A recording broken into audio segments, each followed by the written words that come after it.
Something extraordinary is happening inside the Islamic Republic of Iran, and it has nothing to do with sanctions, nothing to do with Israel, and nothing to do with the United States. For the first time in the regime's 46-year history, multiple sources with knowledge of internal security discussions describe a leadership that has grown genuinely afraid of the very institution it built to protect itself. The Islamic Revolutionary Guard Corps, the armed backbone that has crushed every uprising, silenced every dissident movement, and kept the Mullahs in power through 4 decades of unrest, is reportedly no longer viewed by Iran's supreme leader as a fully reliable shield. Instead, according to a growing body of intelligence assessments and defector accounts now surfacing in Western and regional reporting, it is increasingly being treated as a potential threat that needs to be watched, managed, and quietly contained. Before you understand how a regime built entirely around loyalty to its own military could suddenly fear the same military, you need to understand exactly what has been happening behind the walls of Tehran over the past several months. Because what's emerging paints a picture of a government that may be closer to internal collapse than at any point since the revolution itself. Let's start with the trigger point, because regimes don't turn on their own armed forces without a reason. For years, the IRGC functioned as the perfect instrument of control, ideologically loyal, financially privileged, and structurally separate from the regular Iranian army, specifically, so it could never be tempted to side with the population against the clerical establishment. That arrangement worked for decades because the IRGC's senior leadership benefited enormously from the status quo, controlling vast segments of the Iranian economy through front companies, construction conglomerates, and black market sanctions evasion networks. But according to multiple accounts now circulating among Iran analysts, that internal bargain has started to crack, and the cracks appear to be widening from the bottom up, rather than the top down. The first sign came from within the ranks themselves. Over the past year, a series of unusual incidents involving mid-level IRGC commanders have reportedly caught the attention of Iran's intelligence ministry. Incidents that, in any other context, might be dismissed as isolated grievances, but that officials inside the regime are now said to be treating as a pattern. Officers, some with over a decade of service, have reportedly been quietly reassigned, monitored, or in at least a handful of documented cases, detained without public explanation. Iranian state media, unsurprisingly, has said nothing about any of this, but regional intelligence services who track internal Iranian communications describe chatter suggesting that Tehran's leadership has become alarmed by growing resentment among mid-ranking officers who feel they have shouldered the costs of Iran's regional failures in Syria, in Lebanon, in Gaza, while senior IRGC leadership continues to live in extraordinary wealth, insulated from the economic collapse crushing ordinary Iranians, including the families of the very soldiers being asked to enforce that collapse on the streets. Now, I want to show you something that captures this tension in a way statistics never could. This is a clip that circulated briefly on Iranian social media before being scrubbed by state censors, showing what witnesses describe as a group of besieged militia members, the regime's volunteer enforcement arm closely tied to the IRGC, refusing an order to disperse a crowd of protesters in a provincial city. In the clip, one man in uniform can be heard saying to his commanding officer, "These are our own families out there." It's a short clip, poorly filmed and impossible to fully verify. But Iran analysts who study internal cohesion within the security services describe this kind of moment as exactly the sign that keeps authoritarian leaders awake at night. Not because a single unit refused an order, but because it demonstrates the order could be refused at all. And that kind of crack, once visible, tends to spread. This is where the story becomes genuinely dangerous for the regime, because the numbers behind Iran's internal unrest have become impossible to hide. Inflation inside Iran has reportedly remained above 40% for the 3rd consecutive year. The Iranian rial has lost a staggering portion of its value against the dollar since sanctions intensified, wiping out the savings of what remains of Iran's middle class. Unemployment among Iranian youth, the exact demographic that fills the ranks of the Basij and lower-level IRGC units, is estimated by independent economists to sit well above the government's official figures. This matters enormously because an economically desperate population is dangerous enough for any government. But an economically desperate population that also makes up the rank and file of your enforcement apparatus is something else entirely. It means the very people the regime relies on to suppress unrest are increasingly drawn from the same suffering population generating that unrest in the first place. Let's go deeper into how this economic collapse is actually reshaping loyalty inside the ranks, because the mechanism matters. For decades, the IRGC maintained loyalty partly through ideology and partly through material privilege. Officers and their families received housing subsidies, access to imported goods unavailable to ordinary Iranians, preferential university placements for their children, and salaries that, while modest by international standards, placed them meaningfully above the collapsing middle class around them. According to several defector accounts collected by exile-run monitoring organizations, that privilege gap has been narrowing sharply. Currency collapse has eroded the purchasing power of even IRGC salaries to the point where mid-ranking officers reportedly describe struggling to afford the same imported goods and private school tuitions that once marked them as part of a protected class. When the very system of privilege that binds an armed force to a regime starts to erode, the ideological loyalty underneath it gets tested in ways it never had to be tested before. And several of these defector accounts describe growing private grumbling in officer messes and command posts that would have been unthinkable even 5 years ago. Let's zoom out to the leadership level, because the fear reportedly runs both directions. Iran's supreme leader, now in his 80s, is widely believed by regional intelligence services to be managing an increasingly delicate succession question behind the scenes, one complicated enormously by the IRGC's outsized influence over Iranian political life. For years, analysts have debated whether the IRGC's senior commanders would ultimately support a clerical successor chosen through the traditional religious establishment, or whether the Guard's growing economic and military power positions it to effectively select, or even become, Iran's next real center of authority regardless of who holds the official title of supreme leader. According to several Iran specialists, this uncertainty has reportedly made the current leadership deeply cautious about any move that could be perceived as weakening its own security services too aggressively, even while simultaneously worried about those same services growing too independent to fully control. This tension has reportedly produced a strange and unprecedented internal balancing act. Sources describe an effort by the regime to quietly dilute IRGC influence by expanding the role of parallel security structures, intelligence ministry units, and clerical loyalist networks, designed to ensure no single institution, including the IRGC itself, holds enough unchecked power to challenge the regime from within. In effect, the mullahs are reportedly building new watchdogs to watch their own watchdog. An extraordinary admission of internal distrust from a government that has spent 4 decades presenting a unified, disciplined face to the outside world. There is a historical precedent that makes this moment feel even more significant to analysts who study revolutionary movements. Regimes born from armed uprisings have a long, well-documented history of eventually turning on the very forces that brought them to power, precisely because a force capable of installing a government by force is, by definition, also capable of removing one. Some historians studying the Islamic Republic's internal power structure point to this exact dynamic, arguing that the IRGC was never simply the regime's shield, it was also always its greatest structural risk, a risk successive supreme leaders have managed for decades through careful patronage, promotion control, and ideological indoctrination. What's reportedly changed now is that the tools used to manage that risk, patronage chief among them, are running out of fuel as the economy collapses, leaving ideology as almost the only remaining glue holding the arrangement together, and ideology alone has rarely proven sufficient to hold a hungry, disillusioned armed force in line indefinitely. Now let's bring in the international dimension, because Iran's neighbors and rivals are watching this internal fracture with intense interest, and each of them sees a different opportunity or risk depending on where they sit. Israel's intelligence services have reportedly increased their focus dramatically on Iran's internal cohesion over the past several months, viewing any weakening of IRGC command discipline as a potential opening. Israeli strategy toward Iran has historically focused on external pressure, covert strikes, sabotage operations, targeted assassinations of key nuclear and military figures. But several Israeli security analysts have recently suggested a subtle shift in emphasis toward information operations designed to widen existing cracks within Iran's security apparatus, rather than simply degrading it through force. The logic here is straightforward, and according to these analysts, increasingly attractive to Israeli planners.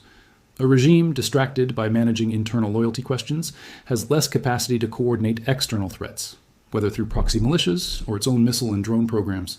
Some reports even suggest Israeli intelligence has explored ways to amplify existing grievances among mid-level IRGC officers through targeted messaging campaigns, though these claims remain unconfirmed and are treated with appropriate caution by most serious analysts. The United States, meanwhile, is reportedly approaching this development with considerably more caution. American intelligence assessments of Iran's internal stability have historically overestimated the regime's fragility, most notably during the 2022 Mahsa Amini protests, when many analysts predicted a real possibility of regime collapse that ultimately did not materialize. This history has reportedly made current officials in Washington deliberately conservative in how much weight they place on reports of IRGC internal fracturing, wary of repeating past misjudgments about how much genuine capacity for change exists inside a system that has proven remarkably durable through economic collapse, mass protests, and international isolation across 4 decades. Still, sources describe renewed interest inside American intelligence circles in refreshing older contingency assessments for a range of post-collapse scenarios, not because officials believe collapse is imminent, but because the cost of being caught unprepared, given everything else happening simultaneously in the region, is considered too high to ignore. Saudi Arabia and the Gulf states are watching from yet another angle entirely, one shaped less by ideology and more by pure strategic calculation. A weakened, internally distracted Iran would, in theory, reduce the immediate military threat facing Gulf states that have spent the past several years cautiously rebuilding diplomatic ties with Tehran. But Gulf intelligence services reportedly harbor a specific and very particular fear that an Iranian regime, sensing its own internal fragility, might lash out externally as a distraction technique, a strategy authoritarian governments have used throughout history to redirect domestic anger toward an external enemy. Several Gulf defense officials have reportedly increased monitoring of Iranian naval and missile force posture in recent weeks, specifically because of this concern, worried that internal weakness could translate into external aggression rather than internal collapse. Riyadh in particular is said to be recalculating the durability of its recent détente with Tehran, aware that any successor government or any desperate final act by the current one could unravel years of careful diplomatic normalization almost overnight. Russia's position here is particularly delicate, given how dependent Moscow has become on Iranian drone and missile technology for its war effort in Ukraine. Any significant internal instability inside Iran represents a direct threat to a supply relationship the Kremlin has come to rely on heavily. Russian state media has been notably careful in how it covers any reporting on internal Iranian unrest, generally avoiding the topic altogether rather than either confirming or denying it, a pattern media analysts describe as consistent with Moscow's broader strategy of avoiding any narrative that could suggest weakness among its remaining strategic partners. Behind the scenes, however, some regional analysts believe Russian officials have quietly begun exploring alternative drone and munitions supply arrangements as a hedge, a sign that even Iran's closest remaining strategic partner is reportedly preparing for the possibility that Tehran's internal troubles could disrupt deliveries at the worst possible moment for Russia's own war effort. China's calculation is more purely economic. Beijing remains Iran's largest oil customer, purchasing the vast majority of Iranian crude exports despite Western sanctions, a relationship that has become increasingly important to Tehran's ability to generate any hard currency at all. Chinese officials reportedly view internal Iranian instability primarily through the lens of supply chain risk, less concerned with the ideological questions animating Israeli or American analysis, and more focused on whether any internal fracture inside Iran's security apparatus could disrupt the flow of discounted crude that Chinese refineries have grown accustomed to purchasing. Some analysts note that Chinese state-linked firms have quietly diversified crude sourcing agreements with other Gulf producers over the past year, a hedge some interpret as a quiet acknowledgement inside Beijing that reliance on a single, increasingly unstable supplier carries growing risk. Turkey, often left out of this conversation, also has real stakes here, particularly given its long, complicated border relationship with Iran and its own concerns about Kurdish political movements that have historically found support in parts of Iranian Kurdistan. Ankara has reportedly increased intelligence sharing with regional partners regarding movement along the Iran-Turkey border, wary that any serious internal unrest inside Iran could spill across ethnic Kurdish, Azeri, and Baloch minority regions that have long harbored their own grievances against the central government in Tehran. Grievances that a weakened central regime might struggle to contain simultaneously alongside its problems within the IRGC itself. This brings us to a dimension of this story that rarely gets enough attention. Iran is not an ethnically homogeneous state, and its minority regions represent a second, quieter pressure point running in parallel to the IRGC's internal tensions. Iranian Kurdistan, Iranian Baluchistan, and Iran's Azeri majority Northwest have each experienced their own waves of unrest in recent years, often met with brutal crackdowns carried out disproportionately by IRGC and Basijah units drawn from outside those regions, specifically to avoid the exact loyalty conflicts we've been describing among ethnic Persian officers. Some regional analysts argue that if internal fracturing genuinely accelerates within the IRGC's core ethnic Persian officer corps, the regime may become increasingly reliant on these already alienated minority region units to enforce order, a strategy that carries obvious long-term risk of further radicalizing exactly the populations the regime can least afford to lose control over. So how real is any of this, genuinely? This is where we need to introduce serious skepticism, because predicting the internal collapse of authoritarian regimes is one of the most consistently unreliable exercises in modern intelligence analysis. A senior Iran researcher at a major European think tank reviewing the pattern of reporting around IRGC internal tension offered a pointed counter-argument. Iran's regime has survived worse. It survived the brutal 8-year war with Iraq. It survived the Green Movement protests of 2009. It survived the nationwide fuel protests of 2019, one of the bloodiest crackdowns in the regime's history. It survived the Masa Amini uprising of 2022 and 2023. Each time, Western analysts identified genuine signs of internal strain, and each time, the regime's security apparatus, however reluctantly in places, ultimately held together and crushed the unrest. This researcher's argument is simple and difficult to dismiss. Individual incidents of unit-level hesitation or officer reassignment do not necessarily indicate systemic collapse, and authoritarian regimes with strong ideological indoctrination structures like the IRGC's political commissar system have repeatedly proven more resilient than outside observers predict, precisely because the personal cost of defection for any individual officer remains extraordinarily high. This researcher also raised a point worth sitting with carefully. The very existence of leaked internal documents and defector accounts can itself become a kind of self-reinforcing narrative, particularly when much of this reporting originates from exile organizations and opposition networks with their own strong incentive to portray the regime as perpetually on the verge of collapse. This doesn't necessarily mean the reporting is false, but it does mean it should be weighed with the understanding that sources describing regime fragility are rarely neutral observers, and predictions of imminent Iranian collapse have a long and largely unsuccessful track record stretching back decades. This is the genuine tension at the heart of the story, and it's worth sitting with rather than resolving too quickly in either direction. On one hand, the economic pressures crushing ordinary Iranians are real, measurable, and worsening, and there is credible reporting of unprecedented internal monitoring efforts by the regime against its own security services, an admission of distrust that has no clear precedent in the Islamic Republic's history. On the other hand, this same regime has absorbed shock after shock for over 4 decades and emerged each time with its core power structure intact. And analysts who have been burned before by predicting imminent collapse have learned to treat every new sign of internal strain with considerable caution rather than certainty. What makes this moment different, if anything genuinely is different, is the simultaneous convergence of multiple pressure points that have never all appeared together with this intensity before. A collapsing economy that shows no realistic path to recovery under continued sanctions. A succession crisis looming over an aging supreme leader with no clearly agreed upon path forward. A security apparatus whose rank and file increasingly share the economic desperation of the population they're ordered to suppress. A senior leadership reportedly building new internal surveillance structures specifically designed to watch the institution that has always been its ultimate guarantee of survival. And now layered on top of all of it, a network of restless ethnic minority regions the regime may be forced to lean on more heavily if trust in its core Persian officer corps continues eroding. No single one of these pressures would likely be enough on its own. Together, according to the analysts most closely tracking this story, they represent something the Islamic Republic has never had to manage simultaneously before. There's also the question of what happens externally if any of this internal pressure boils over, because a regime managing this level of internal distrust rarely does so quietly forever. Some analysts believe that if Tehran's leadership genuinely fears losing control over parts of its own security apparatus, the historically documented response of authoritarian regimes under this kind of pressure is not retreat, but escalation, manufacturing an external crisis dramatic enough to force wavering loyalists back into ideological alignment against a common enemy.